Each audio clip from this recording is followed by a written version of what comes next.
Pancreas ہیں، جو insulin کی کیپیسٹی ہے ہوتے ہیں، جیسے کہ آپ وزن کم رکھیں، ورزش اور ایکسرسائز کو اسی طرح انجوائے کرنے کی کوشش کریں جیسے آپ ناظرین، میرا نام ڈاکٹر عاصم علا بخش ہے اور میں ایک اسپیشلسٹ فیملی فزیشین ہوں۔ ناظرین، اس موضوع کے حوالے سے اگر آپ کے ذہن میں کوئی سوالات ہوں یا آپ مجھ سے اپوائنٹمنٹ بک کرنا چاہتے ہوں تو نیچے دیے گئے لنک پر رابطہ کیجیے، آپ کا سوال کا جواب بھی ملے گا اور میرے ساتھ اپوائنٹمنٹ بھی بک ہو سکے گی۔ ناظرین، 9 to 5 کارپوریٹ کلچر نے جو ایک ٹرینڈ دیا ہے وہ یہ ہے کہ آپ بہت زیادہ فاسٹ فوڈز کا ہماری زندگی میں عمل دخل ہو گیا۔ کچھ ٹائم ملا، کولیگز اکٹھے ہوئے، برگر کھانے چلے گئے، کبھی وہ پیزا لینے چلے گئے، کبھی وہ اس طرح کی سینڈوچز کے لیے چلے گئے۔ تو اس میں یہ ہے کہ جب بھی آپ اس طرح کی فوڈ کھاتے ہیں جو کہ بہت زیادہ ریفائنڈ کاربوہائیڈریٹس ہوتے ہیں، جس میں شوگرز بہت زیادہ ہوتی ہیں، تو وہ آپ کی آہستہ آہستہ آپ کے جو پینکریاز ہیں، جو انسولین کی کیپیسٹی ہے، اس کو متاثر کرتی ہیں، اور اس کی بڑی وجہ یہ ہوتی ہے کہ آپ کے فیٹ سیلز زیادہ بننے شروع ہوتے ہیں، اور فیٹ سیلز جو ہیں وہ انسولین ریزسٹنس کا باعث بنتے ہیں۔ وہ ایک پورا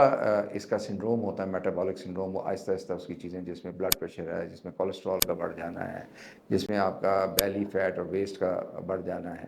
یہ چیزیں جب شامل ہوتی ہیں، پھر اس میں یورک ایسڈ بھی بڑھتا ہے، تو یہ تمام چیزیں آہستہ آہستہ ایک کے بعد ایک، ان کی ترتیب تو ہم نہیں کہہ سکتے کہ کیا ہوتی ہے، کہ پہلے کیا ہے بعد میں کیا ہے، لیکن یہ سب ایک کے بعد ایک آتی ہیں۔ اور سب سے اس میں جو اہم ہے اور جو سب سے زیادہ صحت کو متاثر کرتی ہے وہ ڈائبٹیز ہے۔ تو ایک تو اپنی خوراک کو سادہ رکھیں، دوسرا یہ کہ اپنے معمولات زندگی کو ایسا رکھیں کہ آپ کے پاس ورزش کی اور ایکسرسائز کی ایک ونڈو جو ہے اوپن رہے، اور ورزش اور ایکسرسائز کو اسی طرح انجوائے کرنے کی کوشش کریں جیسے آپ فاسٹ فوڈ کو انجوائے کرتے ہیں، یا اپنے جو لمحات ہوتے ہیں کھانے پینے کے ان کو آپ سرو کرتے ہیں۔